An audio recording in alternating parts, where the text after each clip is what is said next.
చరిత్రలో నిక్షిప్తమై ఉన్న ఒక వింతైన క్రమాన్ని గమనించండి. 1500 ఏళ్ల తర్వాత జరగబోయే ఒక బృహత్తర ఘట్టానికి ఒక ప్రాచీన చారిత్రక సంఘటన ముందస్తు ప్రణాళికగా నిలిస్తే ఎలా ఉంటుంది? మోషే ఇజ్రాయేలీయులను బానిసత్వం నుండి విడిపించిన మహానాయకుడు.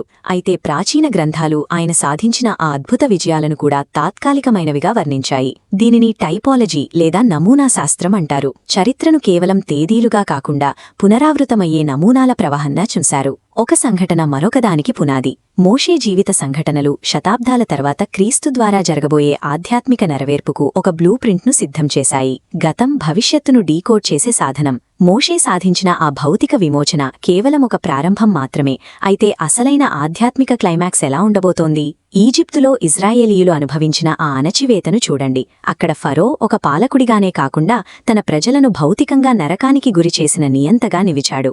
ఆధ్యాత్మిక కోణంలో ఈజిప్టు అనేది పాపానికి మరియు ప్రాపంచిక వ్యవస్థకు ప్రతీక. ఫరో సాతాను శక్తులకు ప్రతిరూపంగా నిలుస్తాడు. మనిషి తనను తాను స్వయంగా రక్షించుకోలేనంతగా ఈ శక్తులు మానవాళిని బానిసలుగా మార్చాయి. ఎర్ర సముద్రాన్ని దాటడమంటే కేవలం నీటిని దాటడం కాదు. ప్రాచీన కాలంలో లోతైన జలాలు గందరగోళానికి, మరణానికి సంకేతం. మోషే నాయకత్వంలో ప్రజలు ఆ మరణకరమైన జలాల గుండా సురక్షితంగా నడిచారు. పాత జీవితాన్ని ఆ నీటిలోనే పాతిపెట్టి ఒక కొత్త స్వతంత్ర జీవితంలోకి అడుగుపెట్టడమనేది బాప్తిస్మానికి నమూనా. ఇది క్రీస్తు ద్వారా లభించే పునరుద్ధానాన్ని ప్రతిబింబిస్తుంది. ఆఖరి రాత్రి ఒక నిర్దోషమైన గొర్రెపిల్ల రక్తం ఇశ్రాయేలీయుల ద్వారబంధాలపై చిందించబడింది. ఆ రక్తం వారిని మరణం నుండి కాపాడింది. ఇదొక ప్రత్యామ్నాయ రక్షణ. నిష్కళంకమైన గొర్రెపిల్లగా పిలవబడే యేసు తన రక్తము ద్వారా మానవాళిని శాశ్వతమైన తీర్పు నుండి రక్షిస్తారనే సత్యాన్ని ఈ పస్కా సంఘటన చూపిస్తోంది. దేవుడు శతాబ్దాల క్రితమే ఈ విమోచన దృశ్యాన్ని ఆవిష్కరించారు.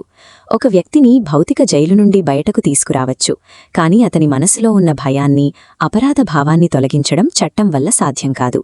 మోషే చేసిన విమోచన అక్కడ అసంపూర్ణంగా మిగిలిపోయింది. సీనాయి పర్వతం వద్ద దేవుడు మోషేకు ధర్మశాస్త్రాన్ని ఇచ్చాడు. అరణ్యంలో ఉన్న లక్షలాది మందికి ఒక క్రమబద్ధమైన మార్గదర్శకత్వం అవసరమైంది. ఈ చట్టం ఒక అద్దం లాంటిది.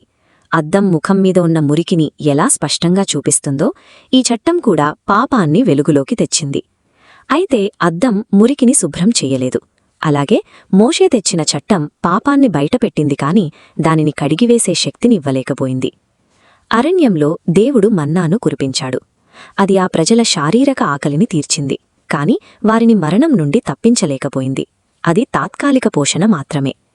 యేసు తన్ను తాను జీవాహారంగా ప్రకటించుకున్నప్పుడు ఆయన ఆ తాత్కాలిక పోషణను శాశ్వతమైన ఆత్మీయ జీవంతో పోల్చారు. మన్నా శరీరాన్ని కాపాడితే క్రీస్తు ఆత్మను పోషిస్తాడు. మోషే మొదట తన సొంత ప్రజల చేతనే తిరస్కరించబడ్డాడు. మామీద అధికారిగా నిన్ను ఎవరు నియమించారు అనే ప్రశ్నను ఆయన ఎదుర్కొన్నారు. ఇదే తరహాలో యేసు కూడా తన సొంత ప్రజల చేతిలో తిరస్కారానికి గురయ్యారు. మోషే ఒక సేవకుడిగా తన బాధ్యతను నెరవేర్చారు. కాని చట్టం చూపిన మార్గంలో మనిషిని నడిపించి ఆ గమ్యాన్ని చేర్చడానికి ఒక పరిపూర్ణమైన మధ్యవర్తి అవసరమేర్పడింది. దశాబ్దాల ప్రయాణం తర్వాత మోషే వాగ్దత్త భూమి సరిహద్దుల వరకు చేరుకున్నారు. కాని దేవుడు ఆయనను ఆ దేశంలోకి అడుగుపెట్టనివ్వలేదు. ఆయన ఆ గమ్యాన్ని దూరం నుండే చూడాల్సి వచ్చింది. ఇక్కడ మోషే ధర్మశాస్త్రానికి ప్రతిరూపం. దేవుని చట్టం లేదా మానవుల సొంత ప్రయత్నం ఒక మనిషిని వాగ్దత్త భూమి సరిహద్దుల వరకు మాత్రమే తీసుకురాగలవు. చట్టం గమ్యాన్ని చూపించగలదు, కాని లోపలికి ప్రవేశించే అర్హతను ఇవ్వలేదు. మరి ప్రజలను ఆ సరిహద్దు దాటించి వాగ్దత్త భూమిలోకి నడిపించింది ఎవరు? మోషే వారసుడిగా వచ్చిన ఆ నాయకుడి పేరు యెహోషువ. యెహోషువ అనే హిబ్రూ పదానికి మూలం యెహోవాయే రక్షణ. ఇక్కడ చారిత్రక సంఘటన మరియు భాష ఒకదానికొకటి అనుసంధానించబడ్డాయి.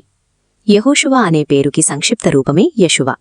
ఈ యెషువ అనే పదమే గ్రీకు మరియు ఆంగ్ల భాషల ద్వారా మనకు జీసస్ లేదా యేసుగా పరిచయమైంది.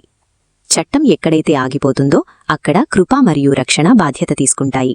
మోషే ప్రజలను గమ్యం వరకు తీసుకువస్తే యెహోషువ లేదా యేసు వారిని ఆ గమ్యంలోకి ప్రవేశపెట్టారు. చరిత్ర అనేది యాదృచ్ఛికంగా జరిగిన కథల సమాహారం కాదు. ప్రతి పేరు, ప్రతి ప్రయాణం శతాబ్దాల క్రితమే రూపొందించబడిన ఒక గొప్ప ప్రణాళికలో భాగమని మనం గుర్తించవచ్చు. మన చరిత్రకు ఒక గమ్యముంటే